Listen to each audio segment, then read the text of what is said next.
Assalamualaikum warahmatullahi wabarakatuh. Alhamdulillahirabbil alamin. Wassalatu wassalamu ala asyrafil anbiya'i wal mursalin wa ala alihi washabbihi ajma'in. Allahumma zidna ilman nafi'an mubarakan fid dunya wal akhirah wa fahamna ala syari'atin Nabi Muhammad sallallahu alaihi wasallam. Pertama-tama syukur puji kita serahkan kepada Allah Subhanahu wa taala. Salawat dan salam untuk Nabi kita Muhammad sallallahu alaihi wasallam. A'udzu billahi minasyaitonir rajim. Allazina yabkhaluna, orang-orang yang bakhil mereka. Wa ya'muruna an-nasa bil bukhli, dan menyuruh mereka akan manusia dengan kebakhilan. Wa yaktumuna ma atahumullahu min fadli, dan menyembunyikan mereka akan apa yang telah memberikan kepada mereka Allah dari karunia-Nya. Wa a'tadna lil kafirina azaban muhina, dan menyediakan kami untuk orang-orang yang kafir itu akan azab yang hina. Wallazina yunfiquna amwalahum ria'an nas, dan orang-orang yang menafkahkan mereka akan harta mereka ria kepada manusia. Wala yu'minuna billahi wala bil yaumil akhir, dan tidaklah beriman mereka dengan Allah dan dengan hari yang akhir. Wa may yakuni syaitanu lahu qarina fasa'a qarina, dan barang siapa yang ada syaitan baginya sebagai teman, maka itu adalah sejahat-jahat teman. Nah, itu arti surat An-Nisa ayat 37 dan 38. Banyak sekali secara kalimat yang kita harus sebetulnya pahami dengan baik. Pertama sekali ada yang disebut oleh Allah itu orang bakhil dan menularkan kebakilannya kepada orang lain. Kalimat yang lain menyatakan bahwa ada orang yang menyembunyikan karunia Allah Subhanahu wa taala. Dan pada kalimat yang lain Allah menyatakan bahwa Allah menyediakan untuk orang-orang yang semacam itu azab yang hina. Nah, itu kalau kita bicara tentang kalimat per kalimat. Dalam ayat berikutnya Allah mengatakan pula bahwa orang yang menafkahkan hartanya karena menuntut pujian, sanjungan, penghargaan daripada manusia, itu satu kalimat. Dan mereka itu seolah-olahnya atau disebut tidak beriman dengan Allah dan dengan hari yang akhir, itu satu kalimat lagi. Kemudian siapa yang menjadikan syaitan sebagai qarinanya, sebagai temannya, maka itu adalah sejahat-jahat teman syaitan itu. Jadi banyak kalimat yang harus sebetulnya kita bicarakan. Nah, apalagi kalau kita membicarakan kata-kata yang ada di dalam ayat-ayat dan kalimat itu, bertambah banyak pembicaraan yang harus kita bicarakan. Kita bertemu dengan kata bakhil, kita bertemu dengan kata ya'muruna, kita bertemu dengan kata annas, bukhli, yaktumuna, dan lain sebagainya. Sebetulnya itu harus dipahami setiap kata itu dengan secara baik. Nah, kita lihat saja kata per kata yang ada di dalam ayat itu walaupun tidak keseluruhannya. Yabkhaluna, bakhil mereka. Apa yang dipahami sebagai orang jahil, orang bakhil itu oleh kebanyakan manusia, artinya tidak mau memberi. Itu bakhil, kikir dalam bahasa Indonesia. Tapi kalau kita selinati, kalau kita selami lebih jauh, pengertian bakhil itu lebih daripada itu. Bukan tidak mau memberi, mau, tetapi tidak menurut prosedur yang ditentukan oleh kebenaran Allah Subhanahu wa taala. Itu bakhil. Dengan kata lain, apa yang dia keluarkan daripada dirinya itu perhitungannya tidak lebih berputar-putar di sekitar yang diberikannya. Nah, kalau dia memberikan harta, bagaimana supaya harta itu dapat balik lebih dari itu harapannya. Kalau dia memberikan harta dan kemudian dia harapkan kebaikan yang akan ditimbulkan oleh hartanya itu secara keduniaan, itu perhitungan mereka. Jadi barangkali tidak salah kalau kita pahami orang-orang bakhil adalah orang yang banyak sekali perhitungan duniawinya tentang beramal. Bisa dibayangkan. Jadi bukan sekedar tidak memberi kiranya yang bakhil itu. Orang yang selalu mencari banyak perhitungan matematiknya berlaku di dalam beramal. Termasuk juga orang-orang yang kalau itu diamalkan itu akibatnya, itu diamalkan seketek hasilnya. Itu adalah sesuatu menunjukkan sesuatu orang tadi mengalami suatu kebakhilan. Nah, maka untuk itu Allah mencela yang seperti itu. Dan bukan pula Allah tadi itu membiarkan manusia tadi lawan daripada bukhul itu boros.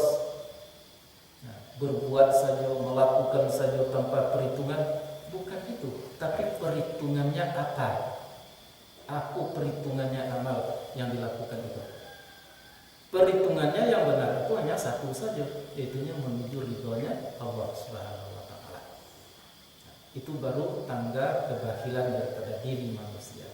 Jadi memang kalau kita persentasekan amalan-amalan yang dilakukan baik kecil atau besar, baik sedikit atau banyak, itu ibaratnya seperti memasukkan sesuatu kepada lubang yang kecil. Ya, payah itu memasukkan dan betul-betul masuk. Barangkali kita beramal di dalam kehidupan kita, taruhlah bernafkah misalnya 100.000, barangkali 1 rupiah yang masuk ke dalam lubang itu kalau kita tidak hati-hati. Nah, yang seharusnya masuk seluruhnya ke dalam konteks tidak bakhil atau keikhlasan itu seharusnya. Nah, dan itu tidak akan bisa didapatkan nilai yang semacam itu kecuali oleh orang-orang yang polos pemikirannya terhadap Allah Subhanahu wa taala. Ya. Tidak mengharapkan lagi apa yang selain daripada Allah, tidak ditakuti lagi selain daripada Allah Subhanahu wa taala. Orang-orang itulah yang akan bisa untuk masuk ke dalam lubang kecil. Jadi kebaikan itu, kebenaran itu ibaratnya lubang yang sangat kecil sekali. Sedangkan maksiat, ya, itu adalah lubang yang sangat besar sekali. Jadi nanti di yaumil mahsyar akan kita lihat nanti betapa banyaknya amalan yang dilakukan oleh manusia tapi tak masuk ke dalam kelompok keikhlasan tadi. Masuknya ke dalam kelompok bakhil. Ya, banyak perhitungan, banyak masalah yang dipermasalahkan di dalam melakukan amal perbuatannya di permukaan bumi. Atau barangkali sekedar, ya, untuk dapat kita pahami, orang bakhil adalah orang yang banyak perhitungannya. Contoh seperti zakat, kalau tidak sampai zakatnya tidak mengeluarkan hartanya, itu contoh. Itu termasuk kepada bakhil. Padahal nafkah itu dituntut di dalam beragama. Nah, seperti orang-orang yang memberikan ilmu pengetahuan, katakanlah buya-buya, ya, kalau tidak nampak dengan suatu keuntungan, ya perhitungkan mana tuh dulu keuntungan tadi. Berapa jumlah audien, berapa jumlah pendapatan, apa hasil yang akan didapatkan, barunya nama berambisi. Kalau tidak, itu bakhil namanya. Jadi masalah bakhil bukanlah objek kebakhilan itu harta semata, tidak, tetapi bisa amalan-amalan yang lain, ilmu sekalipun bisa berbentuk, ya, kebakhilan kalau orang yang bersangkutan tidak mengerti. Nah, tapi kita tidak boleh pula untuk boros. Itu tadi imbangannya. Artinya kalau ilmu tidak boleh sembarang diperlontar-lontarkan saja, disampaikan saja. Itu diatur oleh Nabi. Ya. Ilmu itu berikanlah kepada orang yang akan mampu akalnya menerima. Kalau tidak usah. Kalau ada orang bertanya, lihat orang bertanya itu, apakah dia bertanya atau menanya? Tidak usah dijawab dulu. tak boleh boros, ya. Tapi dikeluarkan saja, dipatuahkan saja pengajian tadi, itu tak boleh. Cari tempatnya. Itu makanya kadang-kadang kita singgung bahwa di dalam agama itu 3 tingkat itu paling kurang kita harus mengerti. Ya, orang-orang yang awam misalnya, yang tahu baru arti la ilaha illallah itu tidak ada Tuhan kecuali Allah Subhanahu wa taala. Jangan diberikan pengertian yang lain, tidak akan terserap oleh mereka. Bahkan akan jadi fitnah timbul di mereka. Nah, kemudian ada orang itu yang sudah sampai ke makamnya tadi kepada tingkat yang kedua, jalan pemikirannya baru berikan. Arti la ilaha illallah bukan tidak ada Tuhan kecuali Allah lagi, tetapi berubah. Apa jadi rubahnya? Banyak. Bahwa tidak ada diam, tidak ada gerak, tidak ada kehendak, tidak ada yang menahan kecuali Allah Subhanahu wa taala. Nah, tinggi lagi pemahaman manusia tadi, berikan pemahaman pengertian yang lebih dari itu. Bahwa tidak ada yang ada kecuali hanya Allah Subhanahu wa taala. Alam semesta itu hanya diadakan, yang ada itu adalah Allah Subhanahu wa taala. Nah, lalu kita tahan-tahan memberikan itu kepada orang yang telah seharusnya mendapatkan itu namanya bakhil. Dikeluarkan saja habis-habisan kepada anak-anak, kepada orang yang belum sampai menyentuh itu namanya boros. Jadi Islam itu berada di pertengahan, tidak boleh berlebih-lebihan. Begitu di dalam agama, begitu di dalam seluruh permasalahan. Maka pertimbangannya adalah kebenaran. Apakah bisa tegak kebenaran Allah Subhanahu wa taala oleh apa yang kita lakukan atau tidak? Itu tolok ukurnya. Jadi sebanyak apapun kita memiliki ilmu, laikat toga agama, apakah akan timbul fitnah oleh apa yang kita keluarkan, pengajian misalnya. Nah, itu perlu pengajian seperti itu tuh oleh yang telah memberikan pengajian. Termasuk harta sendiri pun banyak kita mempunyai harta lalu kita keluarkan. Sampai di mana nanti hasilnya di dalam bidang agama, tegak agama oleh harta yang kita keluarkan. Itu perhitungannya. Nah, tidak boleh boros, tidak boleh bakhil. Lihatlah hasil keagamaan, tegak tidaknya agama oleh apa yang kita nafkahkan. Pikiran nafkahkan.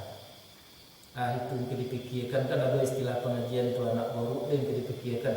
Itu jangan diperturutkan itu, nanti jadi orang bakhil nanti. Nah, atau kita terlampau memikirkan biarlah itu kan orang itu tidak awak. Maksiat bayarlah lingkungan awak, kampung awak itu tidak bahan. Penting awak, itu bakhil namanya. Nah, tapi terlampau benar kita bakal membawanya. Ya, kalau yang tidak datang awak sakit hati, itu namanya boros seperti itu. Jadi kita harus hidup di antara bakhil dengan boros. Tidak boleh bakhil, tidak boleh boros. Untuk terhindar daripada bakhil dan boros, lihat apa yang kita lakukan. Kalau bernafkah misalnya, perhitungkanlah tegakkah atau tidakkah agama Allah Subhanahu wa taala oleh apa yang kita keluarkan. Apakah itu ilmu, apakah itu pikiran, apakah itu tenaga, apakah itu harta. Tolok ukurnya adalah tegak tidaknya agama Allah Subhanahu wa taala. Itu makanya kalau kita lihat di Jawa itu banyak orang yang betul-betul menghabiskan kemampuannya untuk menegakkan agama Allah. Sebab itulah nanti yang dikatakan tadi masuk ke dalam lubang keikhlasan, lubang kecil, sulit memasukkan itu. Kesempatan tidak akan berulang. Nah, jadi pengajian subuh kini kok tidak bisa kok dilaksanakan subuh besok. Amal yang kita lakukan ini itu tertutup, itulah habis itu. Kalau tidak terisi dengan kebenaran, tidak masuk ke dalam lubang keikhlasan yang kecil. Tadi istilah kita, itu akan menyesal. Nah, itu makanya dibandingi ayat itu dengan kalimat lain, wa yaktumuna ma atainahumullah min fadli. Orang-orang yang menyembunyikan mereka akan apa yang telah diberi mereka itu oleh Allah Subhanahu wa taala. Nah, jadi tidak boleh ilmu, tidak boleh disembunyikan, tidak boleh diboroskan saja. Nah, pemikiran tidak boleh disembunyikan. Kalau kita mampu ya pikirkan.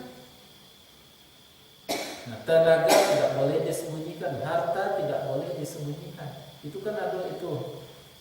Kadang-kadang orang tadi itu lapang katanya pedih juga. Artinya terdesak tori perasaannya. Itu adalah merupakan doa. Tidak boleh itu menyembunyikan karunia Allah SWT.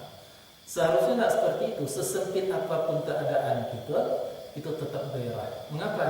Karena kesempitan yang kita derita itu tidak bisa berbanding lurus dengan kebaikan yang telah diberikan Allah kepada kita. Dalam istilah sebelumnya kita sampaikan, apapun yang kita butuhkan, apapun yang kita inginkan, tidak akan pernah menyamai apa yang telah diberi oleh Allah Subhanahu wa taala kepada kita.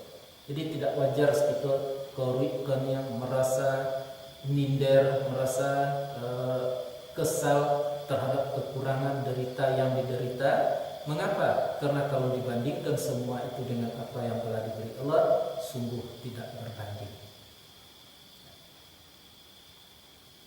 Jadi terlampau kesal kita kepada keadaan yang kita terima itu adalah menunjukkan kepada penyembunyian terhadap karunia Allah Subhanahu wa taala.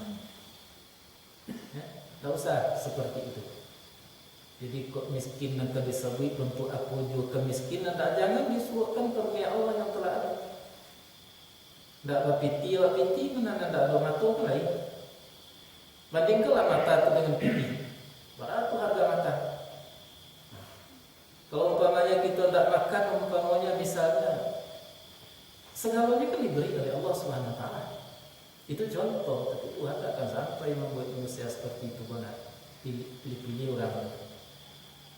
Nah, jadi maka oleh sebab itu jangan disembunyikan apa yang telah dikaruniakan Allah kepada kamu.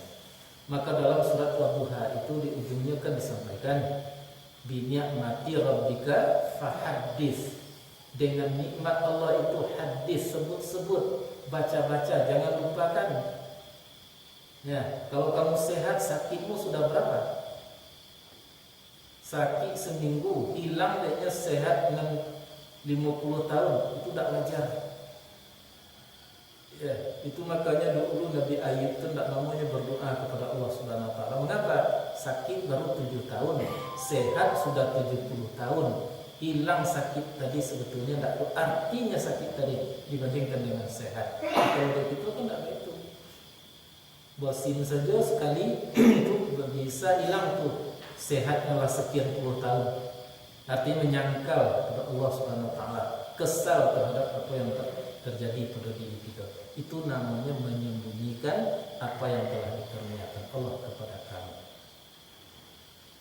Jadi orang bakhil atau lawan daripada orang bakhil, orang yang tidak pandai mensyukuri nikmat, yang selalu merasa tidak mendapat nikmat, dikalahkan nikmat yang telah diberi oleh derita yang ditangguhkan. Wa aqtadana lil kafirin, orang itu namanya menyangkali kebaikan Allah Subhanahu wa taala. Ya, jadinya disediakan oleh Allah azaban muhima, azab yang pedih.